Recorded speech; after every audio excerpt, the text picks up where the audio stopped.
Hello and welcome back to another Space Engineers showcase video. In today's video, I'm once again taking a look at one of your designs that you have linked me in the comment section of one of my videos.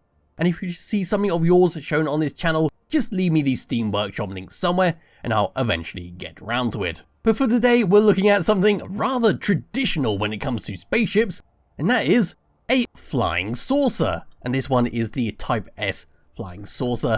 Is this lovely shiny thing right here. So it's exactly what you would expect. We've got a tiny cartoonish like cockpit in the middle that we can just sit in and fly around. We've got deployable legs underneath that can be folded up into the ship, and we've got a few guns on there in case we want to blow something up. Pressing F10 and finding the flying saucer in the spawn menu. There we go. This thing is 3,595 small blocks using the decorative blocks number 2 and the Sparks of the Future DLC packs. We'll give that a little thumbs up, and I will just double check that this ship is actually only 774 blocks. So there we go, the Steam Workshop page was lying once again. Anyway, what we're going to do with this is come around to the front and have a quick look around the outside. Then we're going to fly it around for a bit and see what it has to offer. So at the very front here, this is what we get. We got 3 Gatling guns to blast our enemies with 2 interior lights on the left and right hand side of them. All the way around this ship, we got some lovely silver steel blocks that is going to make up the bulk of this ship and give it its lovely shape. But the only sections that don't have a silver on it are coloured in neon instead. Yes, as we move around the side here, this is what we're getting. We can see some hydrogen thrusters dotted around everywhere, which is the only form of thrust that appear on this ship.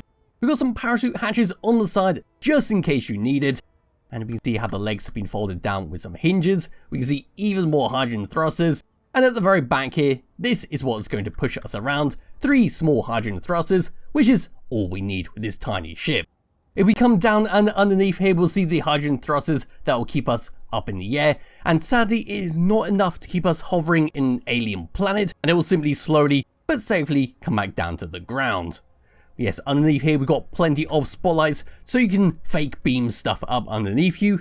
And there is our legs. Blaster edge blocks onto some hinges, onto another blaster edge, and then onto another hinge that will slowly fold up into this little gap right here.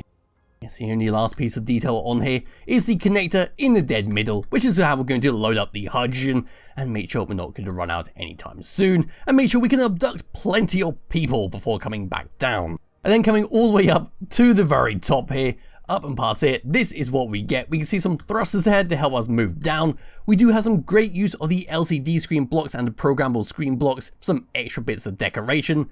We have a button right here, which is how we're going to lift this thing up and get inside. And on the inside, this is what we get. We've got a small seat control seat, and we can see our hydrogen tank just dotted around the outside with an LCD screen right below us. And yes, our chair is sort of hovering off the ground there, but that is how that works. And yes, that is a very brief around the outside, and it does look adorable with how it's been set up. But now what we can do is grab hold of my character and move across and get inside it. Walking over to here and hitting the button right there, this will then fold up very slowly and allow us to get inside. The camera is attached onto the lid itself, so we can get some funny views with that. Getting into the seat, coming over to here, pressing number 3, and that will slowly drop down, sealing us inside. So looking around here, this is what we get. We've got a fantastic view all the way around us. Looking down, there's the top of our hydrogen tanks, and then looking at the screen on our chair, we can see how much ammo we've got, the ore that is inside us, how much hydrogen remaining, and if any blocks are damaged. Yes, coming out of there and moving over to the third person view, we'll go through the hotbar and see how this goes. So number 1 is going to be to turn on our thrusters, which will allow us to fly around. And as you can see, because we're on the alien planet, we will very slowly come down to the ground. Pressing number 2 will be to deploy our landing legs and to retract them all the way inside us. It'll be very slow as it does it, but it'll neatly tuck away to the point that we can barely see it once we're done. Number 3 is going to be to open and close our cockpit hatch to allow us to get in and out. And number 4 will be to view the camera attached onto it.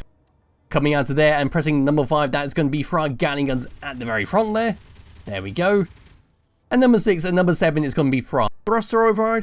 But this is going to be for our thrusters below us. So pressing number 6 is going to turn on our thruster overrides, and we will eventually get to a point that we'll start going up, and we can essentially just toggle these around and make ourselves hover in place in case we're in a situation like I am where we can't just sit still. Pressing number 8 is going to be for a few of our hydrogen thrusters below us. Pressing it will switch off a few of them to help us save on fuel, and this is going to be especially useful when we're out and about in space and we don't really need to have all of them turned on. And number 9 is going to be for our parachute hatches to manually open and close them. Tab number 2, we then got some controls for our ore detector, so we can go off and find some ore patches if we want. Number 2 is going to be for our beacon on and off, 3 for our antenna, 4 is going to be for our thrusters facing down, so we can switch them off if we don't need them, like when we're on a planet. 5 for our O2H2 generator. 6 is for all the lights all the way around this ship, so we can switch them all off if we don't want them on. 7 is for our thrusters, all of them off, like so, except for the ones at the bottom there, which appear to have toggled with this. So there we go, that's now all turned off, and we'll very slowly come down to the ground, and by very slowly, I mean we'll just slam into it. Number 8 is going to be for our projector block on and off, and we'll use this to repair ourselves up if we ever took damage. And number 9 is once again our parachute hatches, but for turning it on and off. For tab number 3, we've got nothing else on here, so it's time to switch back our thrusters and fly this thing around. So lifting off from the ground, this is what we get. We are very fast going up, thanks to all those hydrogen thrusters below us. Moving forwards, we are quite slow in comparison, but still quite fine for this type of ship. And stopping as well is perfectly fine, although it could be a little bit slow, so make sure there's plenty of room between you and the station if you're coming in very fast.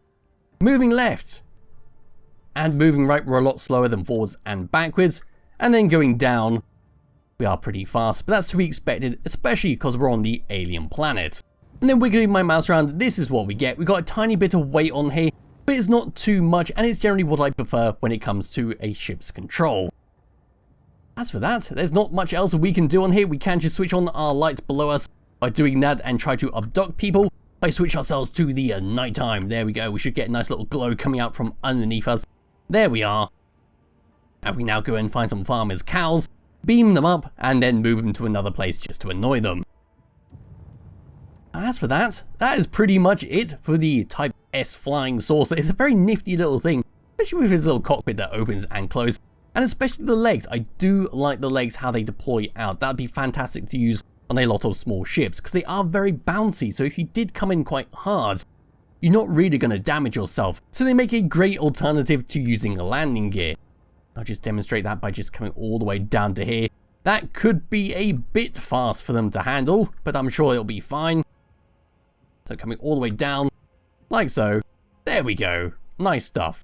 Don't need to worry about damaging them because they are just blast or blocks, they don't just crumple at a slight bump. We now just finish this off by having a little crash into this mountainside, and that will be that. So there'll be a link to this in the description below if you do wish to download and play around with it yourself. I highly recommend you do because it's a nifty little thing to play with, and it does have some great features on it. Yes, like I said, that is it for this video. I hope you enjoyed it, and I'll be back with another one some point soon. Bye bye.